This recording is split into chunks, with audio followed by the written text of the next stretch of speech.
Well, I didn't really decide. The company came to my husband actually, and said, there's a show, it's like, Big Brother, but Big Brother India, do you want to be a part of it? I said, absolutely not. I do not want to go there and work. They will hate me. The only reason I said that was because of a past experience of the Indian community saying, I used to work in the adult entertainment industry, and the Indian community would say, you're not a woman, you are this name, that name, you name it, they said it.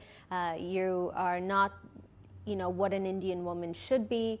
You are a disgrace to our culture, to women, blah, blah. You name it, I got it. So when the show was offered to me, I said no, immediately said no. And then the following week, they sent me information about the show, the viewership. I thought to myself, if I don't go, this might be one of the biggest career mistakes, professional mistakes I would ever make in my life. Why did you choose to stay on in this country despite the reservations you might have had about India and its attitudes towards women? It's the weirdest feeling when you have all these judgments about something and then you get there and it's the complete opposite, and that's what happened. And I was completely wrong to think that, people would not accept me.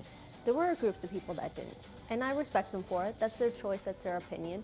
But there were a lot more people liking me, or there were a lot more people that respected me, or were happy watching me on television than not.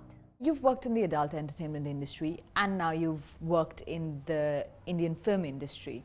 How would you compare attitudes towards women in both these places? I was never questioned about who I was, my sexuality, my integrity as a woman, sexism on set, anything in the adult entertainment industry, not once. Where maybe here people have to compromise. I haven't, but I know that there's people that compromise and have to compromise on their integrity and who they are. And it's probably a horrible feeling, Do you think you're judged because of your past? Absolutely.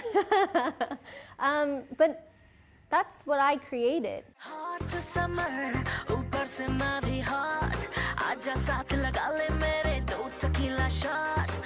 I know what I'm getting into.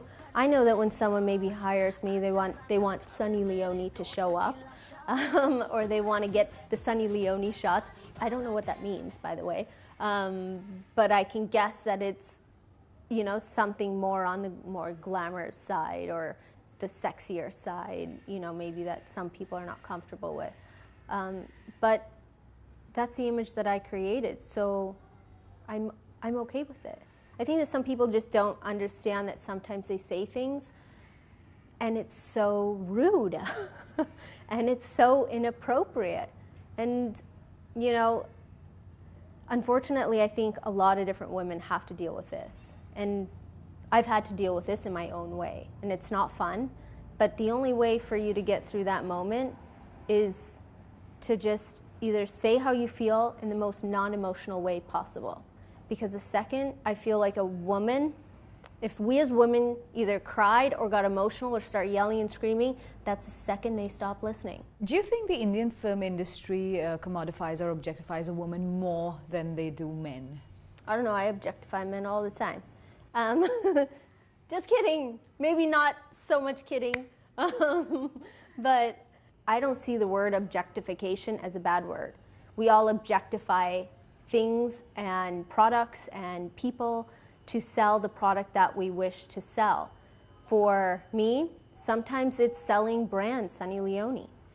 For a film, it's selling the name with the film. There was actually a police complaint filed against you where someone said that you were destroying Indian culture and promoting obscenity through your videos.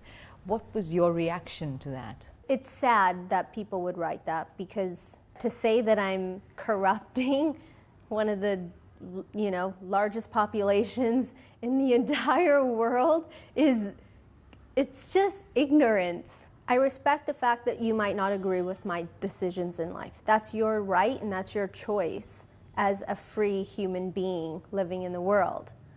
But I don't push my views or my opinions or my videos that you're watching and Googling my name and then deciding that you want to watch them. I didn't make you do that. You did that.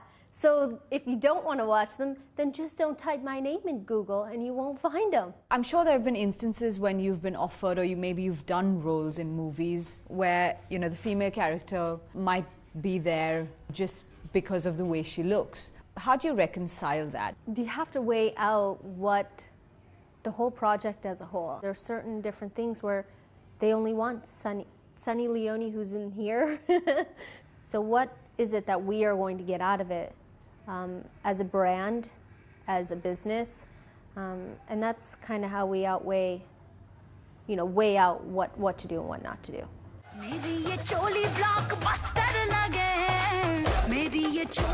And do you think sometimes playing those kind of roles or doing that bit dents, the way women are portrayed in the movies?